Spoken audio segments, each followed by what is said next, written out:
అన్ని వర్గాల ప్రజలకు టీడీపీ కూటమి ప్రభుత్వం న్యాయం చేస్తున్నారని రాజమండ్రి రూరల్ ఎమ్మెల్యే గోరంట్ల బుచ్చయ్య చౌదరి అన్నారు. రాజమండ్రిలో rural MLA Gorantla Butchaiah Chowdary media ప్రతినిధుల సమావేశంలో నిర్వహించారు. ఆయన మాట్లాడుతూ 2 సంవత్సరాల ఎన్డీఏ పాలన నీతి నిజాయితీగా కొనసాగుతుందన్నారు. మంత్రి లోకేష్ పరిశ్రమలు తీసుకురావడంలో సఫలీకృతమయ్యారని హర్షం వ్యక్తం చేశారు. ఇప్పటికే 4వ వంతు పెట్టుబడులు రాష్ట్రానికి వచ్చాయని స్పష్టం చేశారు. జగన్ విధానాల వల్ల రాష్ట్రం తీవ్రంగా నష్టపోయిందని ఆవేదన వ్యక్తం చేశారు. వెన్నుపోటు అని ప్రచారం చేస్తున్న వైఎస్ఆర్సీపీ తాము చేసిన విద్వేషాలు గుర్తులేవా అని ధ్వజమెత్తారు. అన్ని వ్యవస్థలను జగన్ భ్రష్టు పట్టించాడని విమర్శించారు. రాజ్యాంగాన్ని విచ్ఛిన్నం చేసిన వ్యక్తి జగన్ అని ఆరోపించారు. వాస్తవాలు వక్రీకరించి అవాస్తవాలు ప్రచారం చేస్తున్నారని మండిపడ్డారు. జాతి సమైక్యత కోసం కృషి చేస్తున్న పవన్ కళ్యాణ్ పై జగన్ దుష్ప్రచారం చేస్తున్నారని ఆగ్రహం వ్యక్తం చేశారు. ఇచ్చిన 6 వాగ్దానాలు ఖచ్చితంగా అమలు చేస్తున్నామని అన్నారు. అన్నా క్యాంటీన్ మూసేసి పేదల కడుపు కొట్టిన జగన్ కనీసం రాజన్న క్యాంటీన్ అని పేరు పెట్టే పేదల కడుపులు నింపావా అని ప్రశ్నించారు. జగన్ చేసిన అప్పులకు వడ్డీలు కట్టడానికి ప్రభుత్వానికి తలకు మించిన భారంగా ఉందని వివరించారు. గ్రీన్ ఎనర్జీ, సోలార్ పవర్ రాష్ట్రానికి రావడంతో భవిష్యత్తులో విద్యుత్ ఛార్జీలు భారీగా తగ్గే అవకాశం ఉందని విశ్లేషించారు.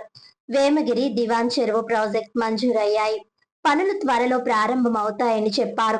బొత్స, తోట త్రిమూర్తులు ఎందుకు కాపులకు న్యాయం చేయలేదు? ముద్రగడ అయితే ఏకంగా పేరే మార్చుకున్నాడని విమర్శించారు.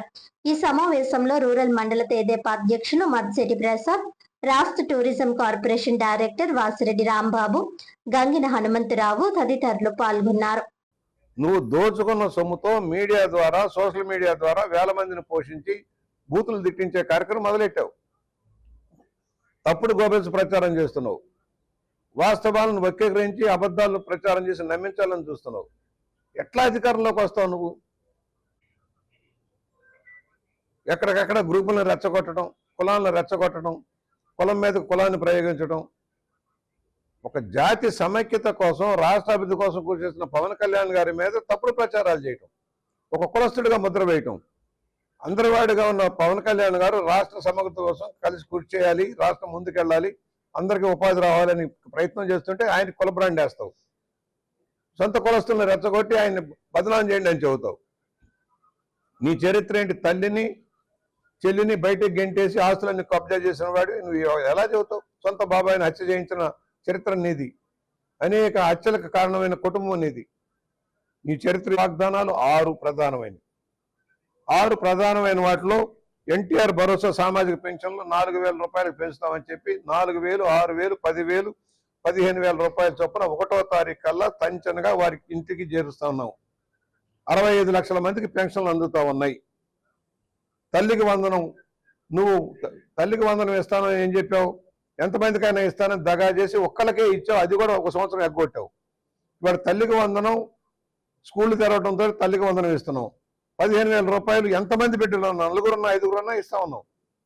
సంతృప్తికర స్థాయిలో జరుగుతూ ఉంది. మరి నువ్వెందుకు ఇవ్వలేదు? అలాగే అన్నా క్యాంటీన్లు, పేదవాడికి పట్టిన అన్నం పెట్టి అన్నా క్యాంటీన్లు ముగించేసావు. జగనన్న కాలనీ, జగనన్న క్యాంటీన్లు పెడతానన్నా పెట్టావా? రాజశేఖర రెడ్డి క్యాంటీన్లు అన్నా పెట్టావా? పట్టిన అన్నం పెట్టలా. ఇవాళ 269 క్యాంటీన్లు 5 రూపాయలకే భోజనం పెడుతున్నాయి. లక్షలాది మందికి ఉపాధి దొరుకుతా ఉంది. ఇవాళ చెప్పిన వాటికంటే చేసినవి చాలా ఉన్నాయి. ఆటో డ్రైవర్లకు 10,000 ఇస్తానన్నాం, 15,000 రూపాయలు ఇస్తున్నాం లేదా? 15,000 రూపాయలు చొప్పున ఇచ్చాం, 2వ విడత తీయబోతున్నాం. ఏది చేయలేదు. గీత కార్మికులకి మద్యం షాపుల్లో వాటా ఇచ్చాం. అలాగే మత్స్య కార్మికులకు 20,000 రూపాయలు ఇచ్చుకుంటూ వెళ్తా ఉన్నాం పని లేని సీజన్లో. ఇవి కాకుండా దాదాపుగా 100, 1 కాదు 2 కాదు 100, ఒక 1,500 రూపాయల పెన్షనే పెండింగ్లో ఉంది. 1,500 రూపాయలు ఇస్తామన్నది ఒకటే పెండింగ్. అది కూడా ఏంటంటే ఆర్థిక వనరులు చూసుకోవడం కోసం జగన్మోహన్ రెడ్డి చేసిన అప్పులకి అసలు వడ్డీ కట్టలేక చచ్చిపోతుంది రాష్ట్ర ప్రభుత్వం. ఇంత సంక్షేమం చేస్తున్న ప్రభుత్వం ఇప్పటికే పెన్షన్ల మీద 65,000 కోట్ల రూపాయలు, 2 సంవత్సరాలు 65,000 చిల్లర కోట్లు మనం ఖర్చు పెట్టాం. మాట తప్పలేదు, మాటను తిప్పలేదు. నువ్వు 5 ఏళ్లలో 5 సార్లు పెంచావు కరెంటు ఛార్జీలు. ఇవాళ రాష్ట్ర ప్రభుత్వం 2 సార్లు విద్యుత్ ఛార్జీలు తగ్గించింది. అప్పుల భారం తగ్గిస్తుంది ఎలక్ట్రిసిటీ డిపార్ట్మెంట్ మీద. ఒక ట్రాన్స్ఫార్మర్ లేదు, ఒక సబ్స్టేషన్ కట్టలేదు నీ హయాంలో. ఇవాళ వందలాది సబ్స్టేషన్లు కడుతున్నాం, వేలాది ట్రాన్స్ఫార్మర్లు వేస్తున్నాం. ప్రతి గ్రామంలో కూడా, ప్రతి విలేజ్లో కూడా లో వోల్టేజ్ లేకుండా చేస్తున్నాం. నిత్యం విద్యుత్ అందించగలుగుతున్నాం. రాబోయే రోజులు ఇంకా తగ్గుతాయి ధరలు.